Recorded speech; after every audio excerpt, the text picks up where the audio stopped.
Hey everybody, yesterday I was chilling with my mate, Jack Black, smoking some crack, and he came up with the idea that I talk about some politics, and so I kind of went with that idea, and I wrote a pretty long script in about 2.5 minutes about all the politics and stuff. So let's hop right into the video.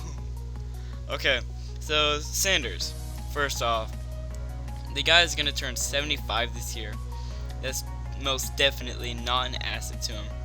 He's popular among younger voters, although this in theory sounds great. That is the demographic that has the least consistency when it comes to getting out and voting.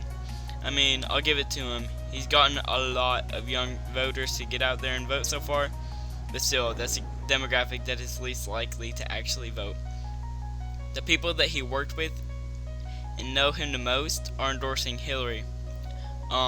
Yeah. Although he served in the Congress for over 20 years, he didn't really do much for the cause. He kind of just pandered in obscurity. He never really proved himself as a leader. So he's an ideological purist. Say he were elected president. Most of the pillars his campaign stands on have little chance of actually getting through Congress. He either sticks to his guns and goes down as the least effective president in history, or compromises and goes down what he stands for. Okay, so Hillary. She's quite hawkish when it comes to foreign policy. Not quite a trait you want to see in a president. Okay, so have you ever heard this woman try to speak about race and race issues? It's awkward. Like she's trying not to say the wrong thing, which is not what we need in a president right now. We need a president who can speak confidently. Also, like Sanders, she's getting up there in the years. On election day, she'll be 69, only 1 month younger than the oldest president in history, Ronald Reagan. She's a grandma. The majority of people that would vote for her say the best thing about her being elected president, that she'd be the first woman to hold that office. Like the sole fact that you're a woman makes you capable of effectively leading an entire country? No, it doesn't. Being a good leader does, regardless of gender. This woman also has a lot of baggage. The Clinton history is littered with one scandal after another. Do we really want that in the White House? Anybody remember Benghazi, or that she leaked classified information from a private server that she's still being investigated for? Raise your hands. Who's a big fan of Wall Street and the powers that be? Hillary? Is that you raising your hand? Because I don't see her doing a whole lot to fight Wall Street. Now we move on to the Republican side. So, Trump. To quote the Spy magazine, the short-fingered Bulgarian. The man who says he's self-funding his campaign so he can say whatever he wants? 1. He's not self-funding his campaign. Sure, he's loaned $17 million or whatever it is. But there's a huge difference between loaning and giving. He's only really given his campaign $250,000.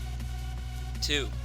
If you want to be president of this nation, you can't say whatever dumbass thing pops into your peanut-sized brain, unless you want to go pissing off all your allies and screwing us over in the way of diplomatic relations. Back to short fingers.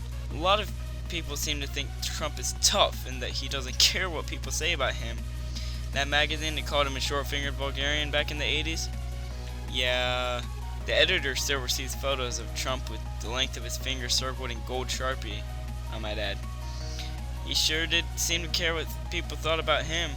For some people, Trump is synonymous with success.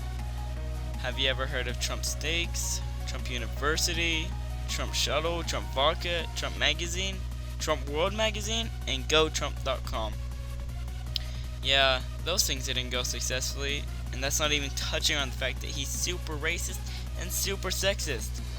As a candidate, this guy has been so ridiculously contradicting his view on big political issues.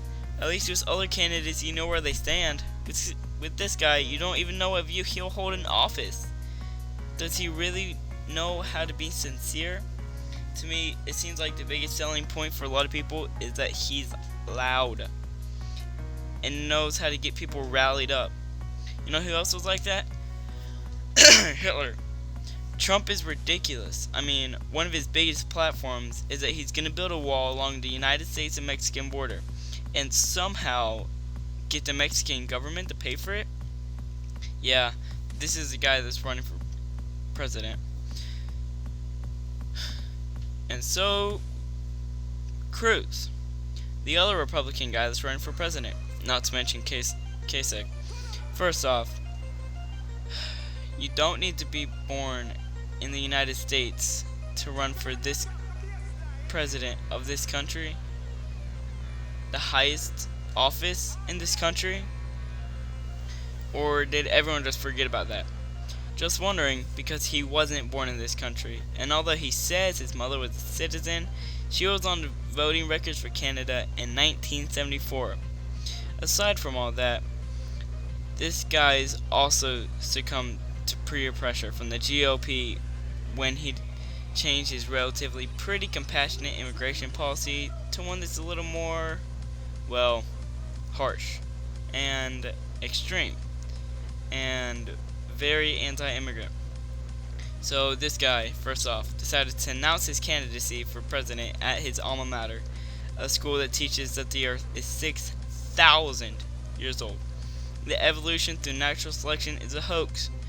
God, this guy, he doesn't believe in dinosaurs. Hey, anybody that's in college or planning to go to college? You know how because of the ridiculously high prices you have to pay to get an education, you have to pull out lots of student loans? Well, this guy voted to double the interest on those loans. Nice, huh? Also, he voted to lower minimum wage, like minimum wage already isn't enough to live on. This guy introduced legislation to make it so that Americans married in one state have their legal rights denied in another state. Separate but unequal. Jim Crow much? Teddy Roosevelt would not like this guy very much because he wants to sell off national parks to private owners so that they can be used for ranching and mining and stuff.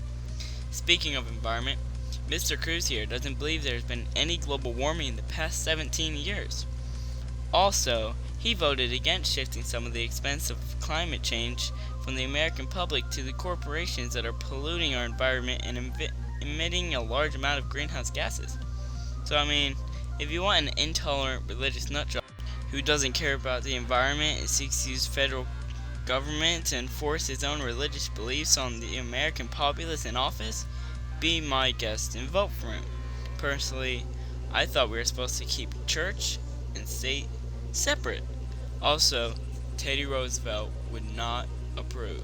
So, I'm not really gonna rant on Kasich, however you say his name, but personally, I think he would make the best candidate out of the Republican Party, and even the best candidate overall. But he isn't as loud as Donald Trump and Ted Cruz, so he hasn't been getting the endorsement that he really needs in order to be the nominee, let alone president. But if Hillary Clinton and Donald Trump go head-to-head in nominee presidency, then I'm moving to Canada, and one like equals one train ticket to Canada. I'll be outside in like 5 seconds.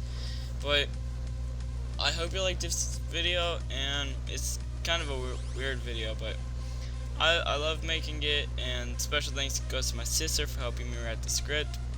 And comment down below who you think should be president. And as always, see you in the next episode video. Peace out. Mwah.